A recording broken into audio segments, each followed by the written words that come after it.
anger can be used as a fuel and it's necessary. And from my framework, anger sometimes is a mask for pain. I'd agree with that. So did you experience pain in there? I know pain is a kind of an abstract word, but was it painful for you? Like, I want to know about your pain. Yeah, it's strange because I'm being as honest as possible. It's strange because I had this instilled sense of duty where even though I'm in a jail cell and I can't leave, and even though I'm cripplingly bored, I don't feel like I had time to feel pain, or I didn't feel like I had time to be a victim. You had nothing but time. No, I didn't have time. What are you talking about? Because everyone outside still relied on me. So when I would get on the phone, people would... Is that avoidance, though? I don't know. Do you keep busy? Do you avoid your feelings by keeping busy, being on the computer all the time? All the things I had to do still had to be done. Just because they threw me in a cell, it just made it more difficult, which means I have less time than ever because the difficulty's been increased. And when I would get on the phone, we wouldn't discuss how I'm feeling. I'd be worried about how everyone else is. They'd be like, how are you? Yeah, I'm in jail. What's going on with this? Are you okay? Are your bills paid? Are press hassling you? I was worried about fixing everyone else's problems from jail more than I was concerned about myself or my own mental well-being. And if I felt particularly, when I say pain, is an awkward one. I don't know if I felt pain because I don't feel sorry for myself, and I've developed this mindset of such absolute accountability that even though what happened to me I believe was unfair, and even though I'm completely innocent, I didn't think, why? I didn't think, why is this happening? I didn't think, why me? I didn't think, oh, this is unfair. Like, none of these things crossed my mind. I was like, this is garbage. However, you can't become the most Googled man in the world without, with every light has a dark, right? Like, let's be realistic about this. Yeah. I'm thrown in a jail cell. Do I belong here? No. But am I here? Yes. I was pretty logical about it. And I was like, okay, I've got a lot of things I need to get done. And I would feel angry if I couldn't get them done. But I don't think I felt pain. Now, I'll admit, I don't sleep very well since I've left. Why? I could admit Do you that. know why? I heard you say in one interview that you have nightmares. I do have nightmares, yeah. What are your nightmares about? I don't think they're about anything. I just have like almost like an adrenaline rush out of nowhere while I'm sleeping, and I shoot up. I bolt awake. No thoughts, no memories, no real visions? thoughts, no real story. Fear. That's fear. I guess it is, yeah. So so let's just, you're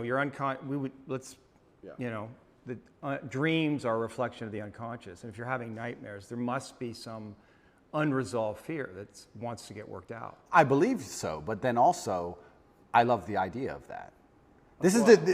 Of having unresolved fear. That sounds like the most interesting thing in the world to me. If someone were to say to me, Andrew, take this pill and your unresolved fear will vanish, I would say absolutely and utterly not. That's not fun.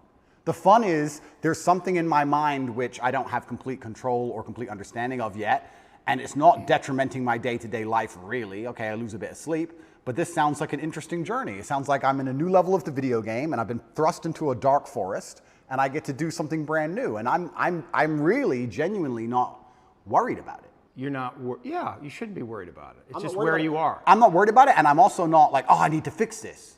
I don't care. I'll have nightmares, and I'll wake up, and I'll either go back to sleep or I'll continue to work, and that's life. Maybe life will keep giving you situations in which you'll have to confront that fear to resolve it.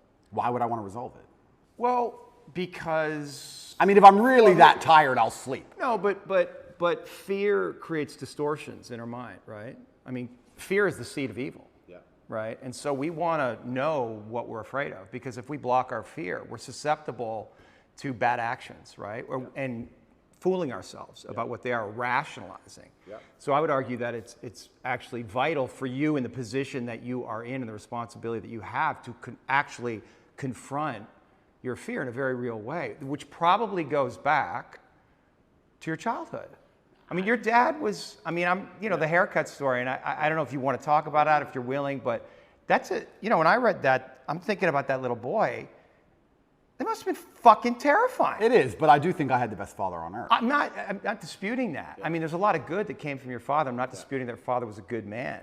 When you say he could go from 0 to 100 like that for a little boy, it's scary. It's fucking scary. It is. And that fear has to be in you. You don't know what the fuck he's going to do. Yeah, completely. Yeah. But I think that's prepared me for life fantastically. And I also think the fear. But have you reached a limit? Have tolerance? you, well, of the video game? I mean, you're facing all these charges, right? So something, and maybe this is what you need to go through. I mean, you're on the hero's journey, right? And this is inevitable in some way. But also along the hero's journey, you have to die to be reborn. That's true. And I agree with all of that. But if I'm genuinely, I mean, I psychoanalyze myself all the time, which is one of the main reasons I don't believe in therapy and psychoanalysis. You can't psychoanalyze yourself. Of course you can. I do it myself. You don't think that's hubris? No. That you can know your own mind? That you don't need reflection from others to see yourself? That you can see yourself perfectly? I think that, no, I don't think I can see myself perfectly, but I think that life is a perfect reflection. But why not get help? Why not? Like, because then it becomes a crutch. I like the idea that I can rely on myself to fix myself. well, you have a coach. Is that a crutch? No, it's not, because he's teaching me something. What's the difference? That's fine, but like if I had an affliction, I would like to be my own doctor.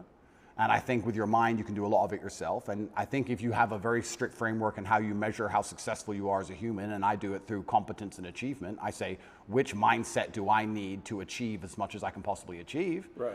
And I can measure that in real time. I can measure that in literally dollars and world championship title belts. I can literally measure the success.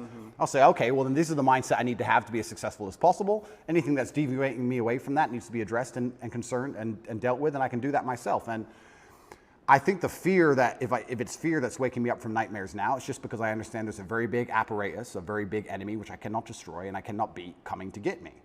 So I do think that wakes me up. I think the fear is healthy. I think I'd be stupid to not be afraid.